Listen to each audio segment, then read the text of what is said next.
Everybody, welcome back to my YouTube channel. My name is Teri Hunter. I'm an intuitive astrologer, angel therapy practitioner, Reiki master, and intuitive guide. And today I wanted to start a series on Mercury.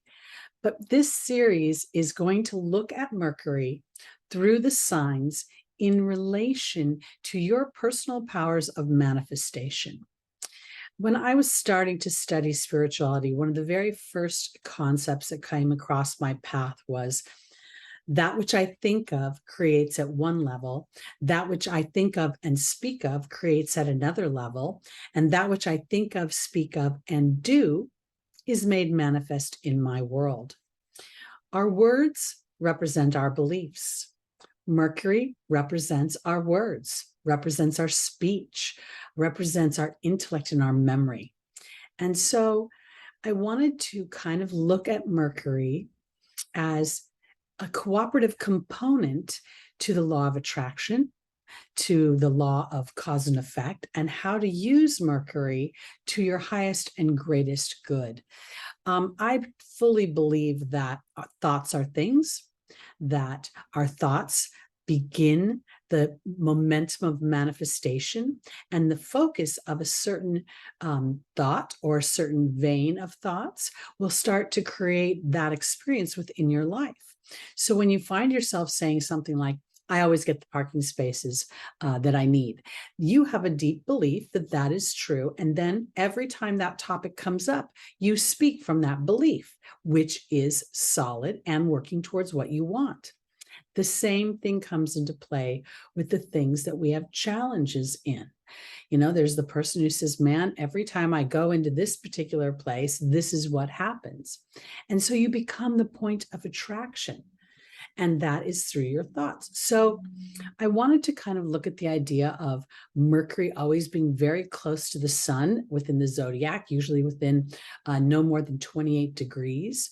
The 28th degree reduces down to a 1, which reduces down, in my mind, to the thought, the idea of thought, the master number of thought, 1111. Now, let's look at the idea that the sun is how I present myself to the world, or how the world views me, perceives me.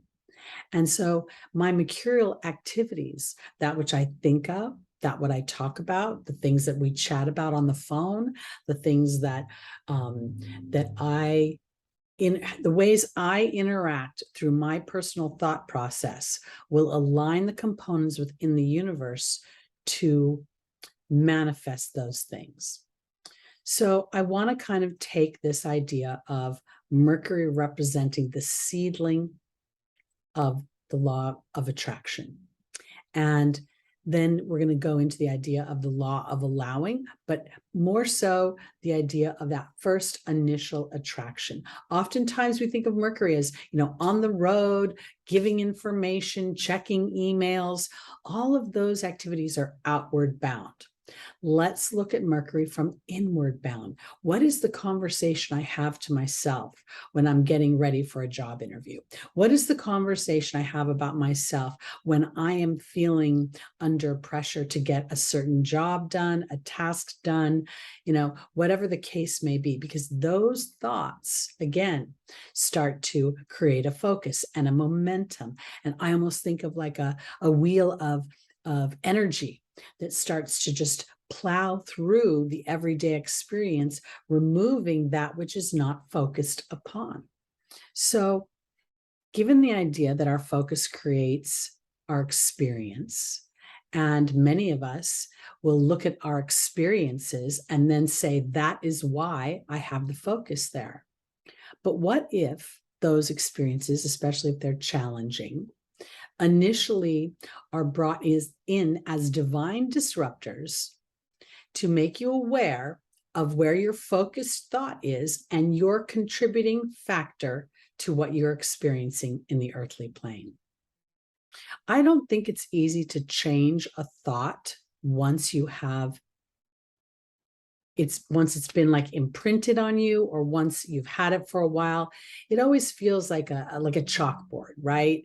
The thought is on the chalkboard, but you can use the eraser, and while it'll never quite be clean, it can fade to the background a bit.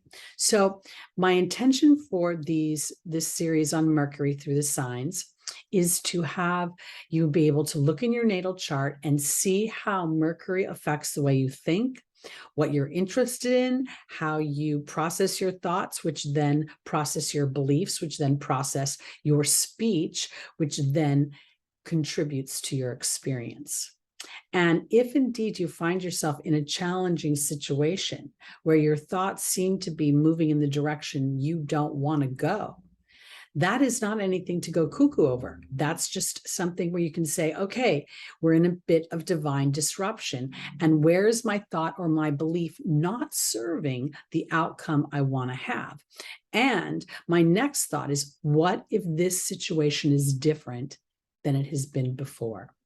What if my awareness, my mercurial thinking process, my mercurial speech as to what I speak about, rather than contributing to the negative experience or the challenging experience, what if just my awareness in that moment, that what if this is different or new or offering me opportunities, gives me a platform for a new momentum and manifestation.